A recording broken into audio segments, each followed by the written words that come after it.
तो हेलो बच्चों अपनी प्रीवियस वीडियो में हमने बात की थी dual nature of electromagnetic radiation के बारे में। तो हमने बच्चों ये जाना था कि कुछ एक प्रॉपर्टी ऐसी थी जैसे कि डिफ्रैक्शन, इंटरफेरेंस, जो किस बात को प्रूफ कर रही थी कि इलेक्ट्रोमैग्नेटिक रेडिएशन की वेव नेचर है।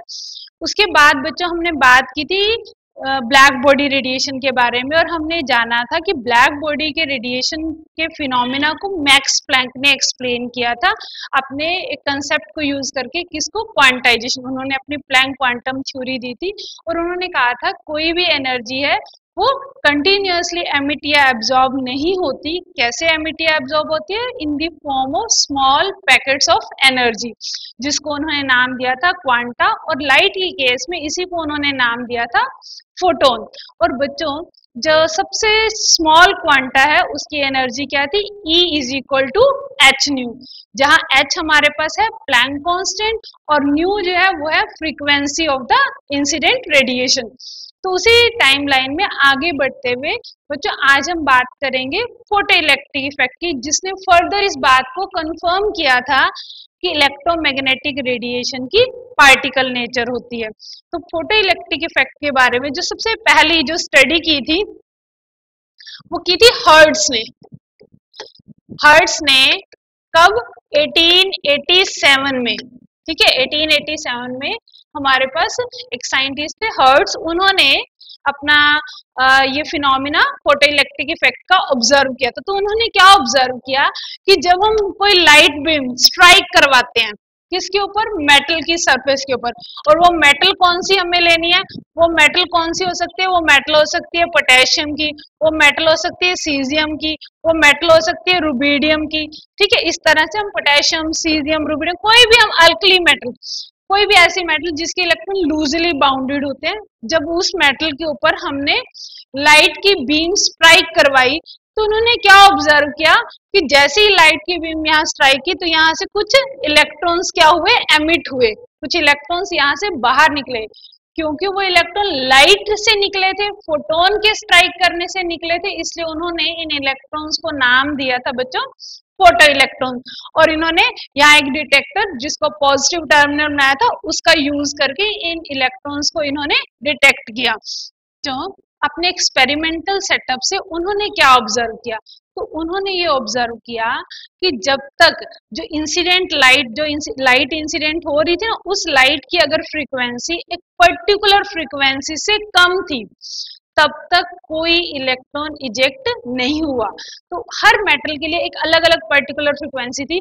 भी जैसे हम पोटेशियम मेटल ले रहे हैं तो इसकी एक अपनी फ्रीक्वेंसी थी, अगर इस पर्टिकुलर फ्रीक्वेंसी से कम की फ्रीक्वेंसी अगर हम डाल रहे थे तो कोई इलेक्ट्रॉन इजेक्ट नहीं होता था। जब इससे ज्यादा की डालते तब इलेक्ट्रॉन इजेक्ट होते थे। तो इस पर्टिकुलर फ्रीक्वेंसी को उन्होंने नाम दिया था थ्रेशोल्ड फ्रीक्वेंसी, कि हर मेटल की एक पर्टिकुलर थ्रेशोल्ड फ्रीक्वेंसी है। अगर इंसिडेंट लाइट की फ्रीक्वेंसी थ्रेशोल्ड फ्रीक्वेंसी से कम है तब तक कोई इलेक्ट्रॉन इजेक्ट नहीं होता। तो ये उन्होंने ऑब्जर्व किया कि जब तक किससे कम है?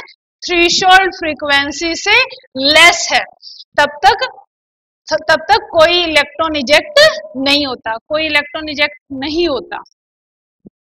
दूसरी जो बात उन्होंने ऑब्जर्व की थी कि हमारे पास जो number of photo electron ejected हैं वो किसके डायरेक्टली प्रोपोर्शनल है? इंटेंसिटी के, कि वो लाइट कितनी ब्राइटर है। भी एक पर्टिकुलर फ्रीक्वेंसी है, उस फ्रीक्वेंसी से ज्यादा की फ्रीक्वेंसी है। अभी हमारे पास सपोज एक इलेक्ट्रॉन इजेक्ट हो रहा है येलो लाइट से, एक हमारे पास डिम येलो लाइट है, एक ब्राइट येलो लाइट है, और ब्राइट येलो लाइट है। तो जितनी कम इंटेंसिटी की लाइट थी तो उससे नंबर ऑफ फोटो इलेक्ट्रॉन जो इजेक्ट हो रहे थे वो क्या थे? वो कम थे। और जैसे जैसे उसकी ब्राइटनेस, उसकी इंटेंसिटी को हम बढ़ाते गए तो जो number of photo electron ejected थे वो क्या कर रहे थे? वो बढ़ रहे थे। और तीसरी जो बात उन्होंने ऑब्जर्व की कि जो इलेक्ट्रॉन इजेक्ट हुआ है, जो इलेक्ट्रॉन बाहर निकल रहा है, इलेक्ट्रॉन किस स्पीड से बाहर निकल रहा है, उसकी क्या काइनेटिक एनर्जी है? तो उसकी जो काइनेटिक एनर्जी है वो किसके डायरेक्टली प्रोपोर्शनल थी? वो frequency of the incident light के डायरेक्टली प्रोपोर्शनल थी।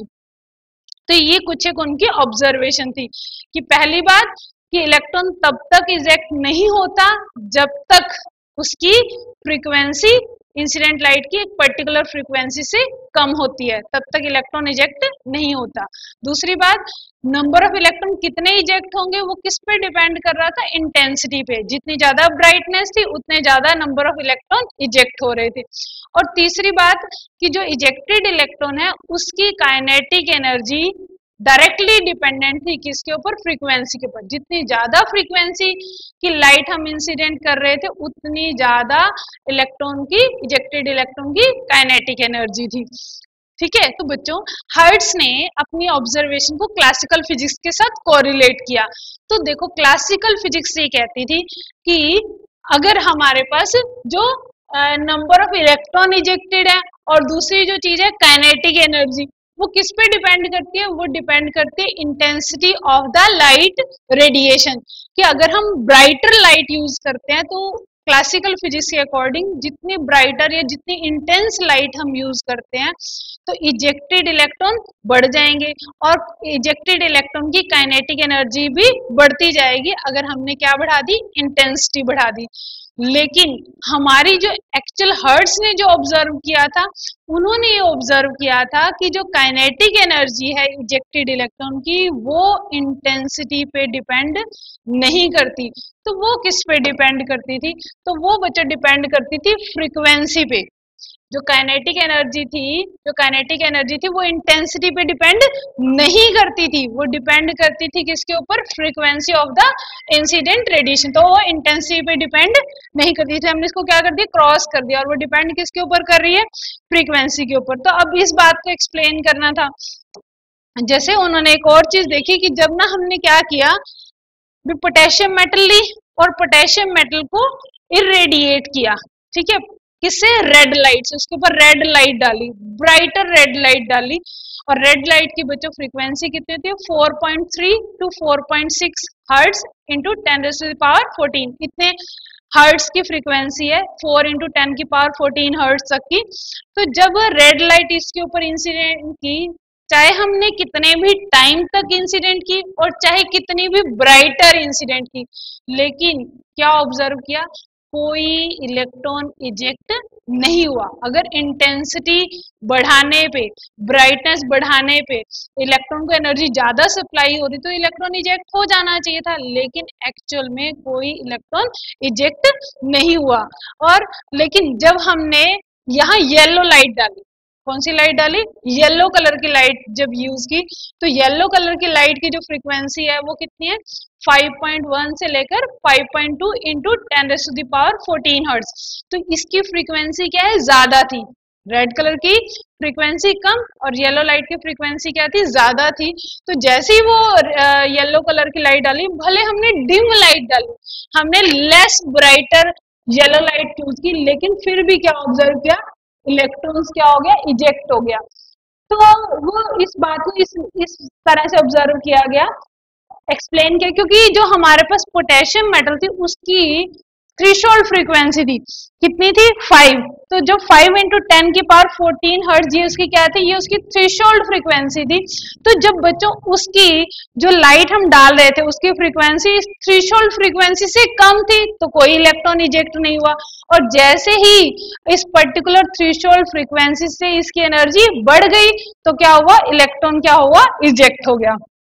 तो फोटो इलेक्ट्रिक इफेक्ट की ऑब्जर्वेशन को एक्सप्लेन किया था एल्बर्ट आइंस्टाइन ने 1905 में। तो बच्चों इन्होंने फोटो इलेक्ट्रिक इफेक्ट की ऑब्जर्वेशन को एक्सप्लेन करने के लिए प्लैंक क्वांटम थ्योरी का यूज किया, क्वांटाइजेशन के कंसेप्ट का यूज किया। देखो इन्होंने बात की कि जो वेव है वो किससे मिलके बनी है, वेव एक तरह से पार्टिकल से मिलके बनी। ये एक वेव है, तो वेव में क्या है, छोटे छोटे पार्टिकल्स हैं।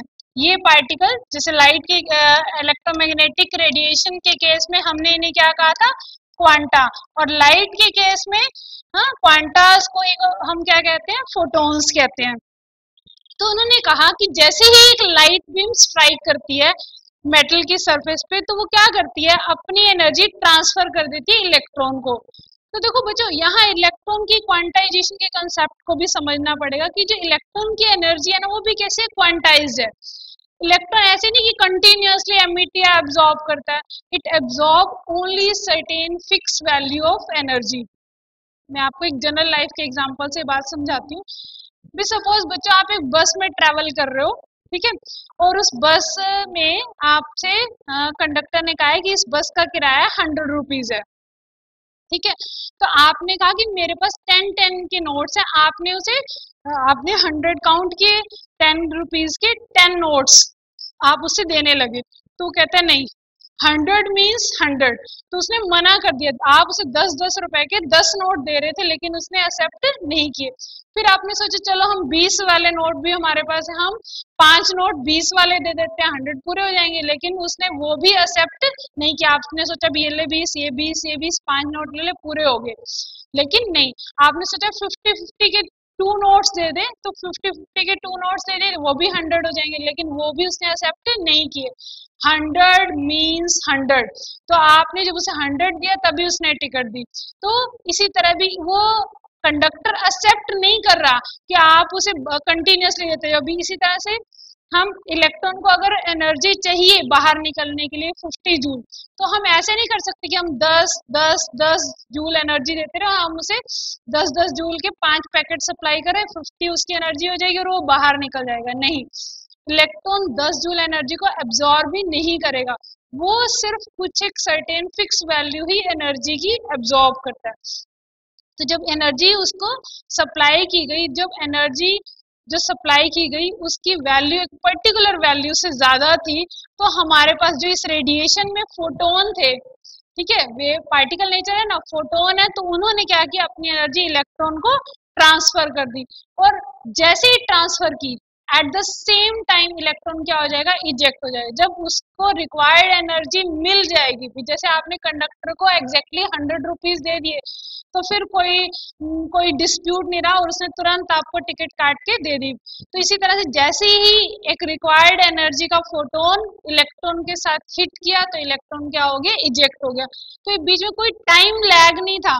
जैसे एक बिलियर्ड बॉल है, हिट कर रही है, तो जैसे ही वो हिट की तो सेकंड बॉल क्या होगी, बाहर निकल गई, तो उनके बीच में किसी भी तरह का कोई टाइम गैप नहीं। तो इस तरह से जैसे ही हिट करेगी इलेक्ट्रॉन क्या हो जाएगा, इजेक्ट हो जाएगा।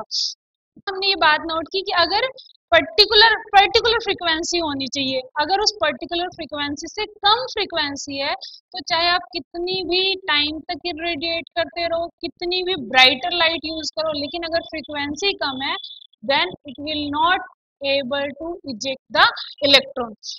अच्छा, और जब हम क्या करेंगे, हम इलेक्ट्रॉन्स हम इंटेंसिटी बढ़ा रहे हैं, तो इंटेंसिटी बढ़ाने का मतलब है कि हम क्या कर रहे हैं, हम यहाँ फोटोन के काउंट को बढ़ा देंगे। इंटेंसिटी बढ़ाना मीन्स हम इस लाइन को क्या बना देंगे, और डेंस।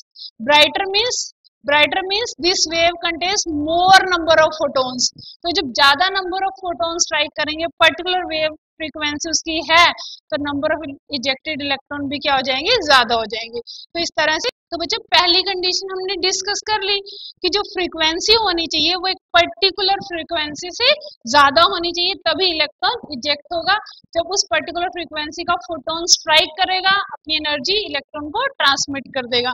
तो इलेक्ट्रॉन लगातार नहीं एब्जॉर्ब कर रहा, वो only certain fix value of energy he absorb करता है। उसके बाद हमारे पास नेक्स्ट हम जाएं, तो हमारे पास अगर हमारे पास फ्रीक्वेंसी जो इंसिडेंट रेडिएशन की वो थ्रेशोल्ड फ्रीक्वेंसी से ज्यादा है, हम थोड़ी एक्स्ट्रा एनर्जी दे रही है, इलेक्ट्रॉन को इजेक्ट होने के लिए चाहिए 50 जूल एनर्जी और हम सप्लाई कर रहे हैं 100 जूल, तो 50 जूल का यूज करके वो इलेक्ट्रॉन बाहर निकलेगा और बाकी की बची 50 उसकी क्या बन जाएगी, काइनेटिक एनर्जी। जैसे हमने 70 जूल एनर्जी इलेक्ट्रॉन को ट्रांसमिट की, इलेक्ट्रॉन के ऊपर जो इंसिडेंट रेडिएशन है उसकी वो कितनी एनर्जी ट्रांसफर, वो फोटोन एनर्जी ट्रांसफर कर रहा है, समझाने के लिए बता रही हूँ, 70 जूल। तो 50 जूल एनर्जी चाहिए उसको बाहर निकलने के लिए, 50 से वो बाहर निकला, बाकी की बची 70 में से 50 माइनस करोगे कि बाकी की बची हुई जो 20 जूल एनर्जी है वो क्या बन जाएगी, वो उस इलेक्ट्रॉन की काइनेटिक एनर्जी बन जाएगी। तो यहाँ न्यू दिखाई है फ्रीक्वेंसी इंसिडेंट रेडिएशन की, न्यू नॉट क्या है थ्रेशोल्ड फ्रीक्वेंसी, एच यहाँ पे क्या है प्लैंक कांस्टेंट। तो ये हमने प्लैंक क्वांटम थ्योरी से पढ़ा था, ई इज इक्वल टू क्या होता है एच न्यू। तो ये जो एक्स्ट्रा एनर्जी है वो क्या बन जाएगी, वो बन जाएगी kinetic energy of the electron. और काइनेटिक एनर्जी किसके बराबर होती है, हाफ एम वी स्क्वायर। यहाँ एम क्या है मास है इलेक्ट्रॉन का और वी क्या है वेलोसिटी ऑफ द इलेक्ट्रॉन। तो यहाँ से हमें पता चल जाएगा कि इलेक्ट्रॉन कितनी वेलोसिटी के साथ बाहर निकलेगा। तो इसमें ये जो एच न्यू नॉट है, जो मिनिमम हम कहते हैं मिनिमम फ्रीक्वेंसी चाहिए थ्रेशोल्ड फ्रीक्वेंसी, तो थ्रेशोल्ड फ्रीक्वेंसी को एच से मल्टीप्लाई किया तो ये थ्रेशोल्ड एनर्जी जिसको हम बोले इसको हम वर्क फंक्शन बोलते हैं।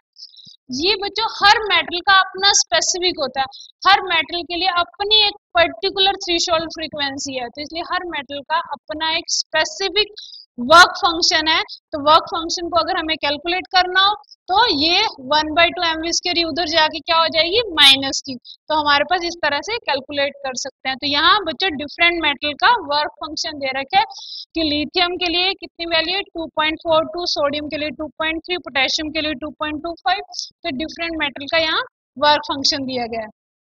उसके बाद तो जो एक्स्ट्रा ये आपको पता चला एक्स्ट्रा एनर्जी न्यू नॉट, जितनी एनर्जी यूज करके इलेक्ट्रॉन इजेक्ट हुआ, बाकी जो एक्स्ट्रा हमने फ्रीक्वेंसी बढ़ाई तो उससे डायरेक्टली क्या बढ़ गई काइनेटिक एनर्जी। यहाँ बच्चों आपको नजर नहीं आ रहा होगा, मैं यहाँ लिख देती हूँ।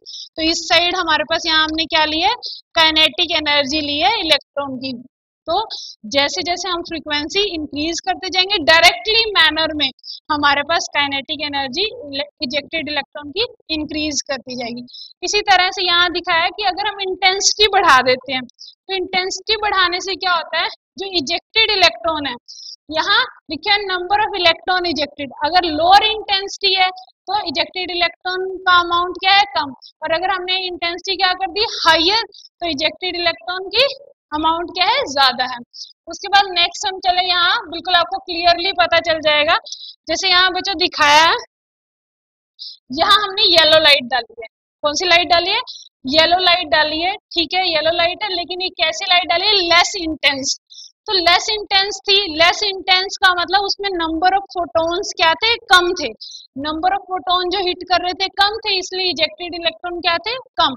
लेकिन यहाँ हमने कैसे लिए मोर इंटेंसिटी की लिए, ज्यादा इंटेंसिटी है से लाइट हिट कर रही है तो नंबर ऑफ इजेक्टेड इलेक्ट्रॉन क्या है, तो यहाँ इंटेंसिटी ज्यादा होगी तो इजेक्टेड इलेक्ट्रॉन की संख्या क्या होगी ज्यादा होगी। तो बच्चों उसके बाद नेक्स्ट हम बात करेंगे कुछ न्यूमेरिकल करेंगे इसी से रिलेटेड। तो जैसे हमारे पास ये क्वेश्चन दिया हुआ है, क्या क्वेश्चन है कि 100 वॉट का बल्ब है, कितने वॉट का 100 वॉट, वॉट एनर्जी की यूनिट है यूनिट जूल पर सेकंड, तो आपके पास 100 वॉट मीन्स 100 जूल पर सेकंड इतनी एनर्जी है।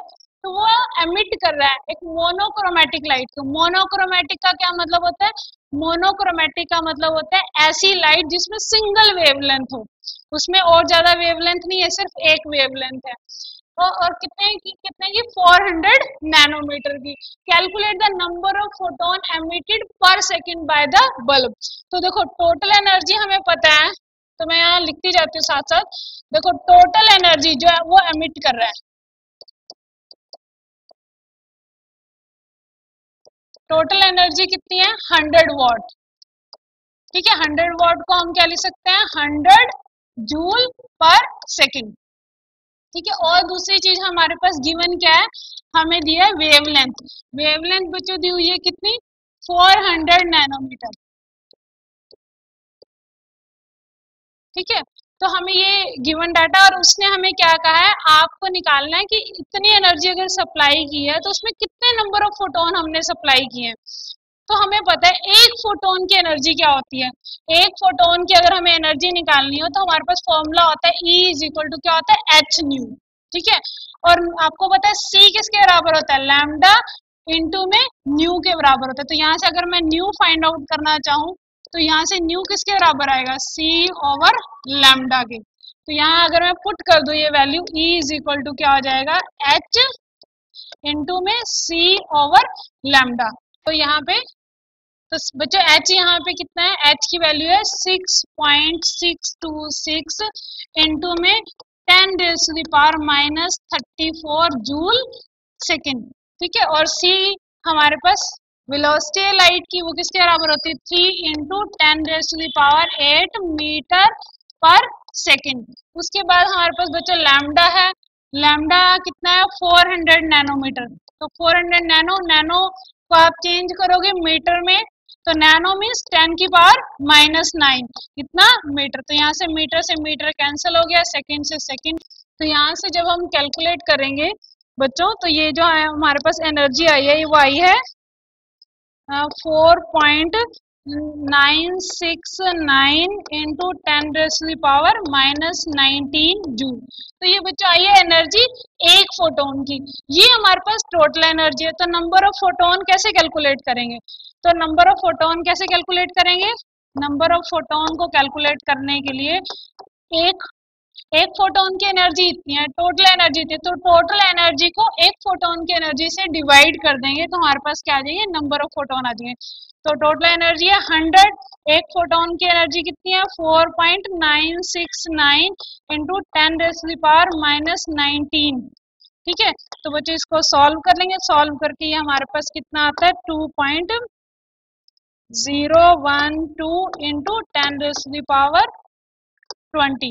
तो ये हमारे पास टोटल नंबर ऑफ फोटोन आ गई, जो पर सेकंड, एक सेकंड में कितने नंबर ऑफ फोटोन रिलीज हो रहे हैं, वो हमारे पास कितने आ गए 2.012 × 10⁻20। उसके बाद हम चलते हैं नेक्स्ट पे।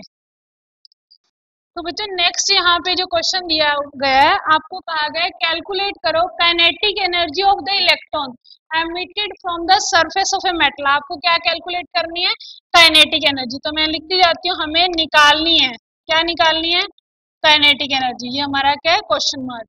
और गिवन क्या है, emitted from a surface of a metal, एक मेटल की सरफेस से जो इलेक्ट्रॉन इजेक्ट होगा उसकी कितनी काइनेटिक एनर्जी होगी। आपको गिवन क्या है कि जब उसके बाद कौन सी एक रेडिएशन स्ट्राइक कर रही है, उस रेडिएशन की फ्रीक्वेंसी दी हुई है, क्या दी हुई है, फ्रीक्वेंसी 5.5 × 10⁻17 पर सेकेंड। इस फ्रीक्वेंसी के साथ एक लाइट रे स्ट्राइक कर रही है, तो इलेक्ट्रॉन जो इजेक्ट होंगे उसकी कितनी काइनेटिक एनर्जी। और क्या दिया हुआ है आपको, वर्क फंक्शन दिया हुआ है। वर्क फंक्शन W0 लिखो या h0 लिखो। ये आपको दिया हुआ है कितना 3.62 × 10⁻⁻12 अर्ग्स। ठीक है, तो ये आपको गिवन है। आपको क्या निकालना है, आपको निकालनी है काइनेटिक एनर्जी इजेक्टेड इलेक्ट्रॉन की। तो आपको पता है फॉर्मूला क्या होता है, h nu is equal to क्या होता है, h0 plus half mv square. तो आपको पता है इतनी एनर्जी का यूज करके इलेक्ट्रॉन इजेक्ट होगा, बाकी बची हुई क्या बन जाएगी उसकी काइनेटिक एनर्जी। तो हमें ये h न्यू, h की वैल्यू पता है कितनी होती है 6.626 × 10⁻12। अब क्योंकि वैसे तो हमारे पास जूल में लिखते हैं, कितनी होती है -34। अब मैं यहाँ पहले से उसको किस में लिख रही हूँ, अर्ग्स में। अर्ग्स में कितनी हो जाएगी 10⁻⁻27 अर्ग्स पर सेकेंड, अर्ग्स सेकेंड। तो ये हमारे पास h की वैल्यू है। न्यू की वैल्यू कितनी है 5.5 × 10⁻17 इज इक्वल टू क्या आ जाएगा, h0 की वैल्यू कितनी दी हुई है 3.62 × 10⁻12। हाँ, और ये आपकी क्या है प्लस हाफ mv स्क्वायर, आपकी क्या है काइनेटिक एनर्जी। तो ये हमें कैलकुलेट करनी है, ये इधर आगे क्या हो जाएगी सब्ट्रैक्ट। तो बच्चों इसको अगर हम सॉल्व करें, ठीक है, तो ये सॉल्व करके आ रही है, ओवरऑल ही लिख रही हूँ मैं। तो यहाँ से जब इन दोनों को मल्टीप्लाई करेंगे और इसको सॉल्व करेंगे, तो यहाँ से क्या काइनेटिक एनर्जी आ रही है 3.63 × 10⁻⁻9 अर्ग्स। तो ये हमारे पास क्या आ जाएगी, काइनेटिक एनर्जी आ जाएगी इलेक्ट्रॉन की। तो इसी तरह से और भी न्यूमेरिकल है, तो feel free to ask any question, you can write your any doubt in comment section. Okay, thank you.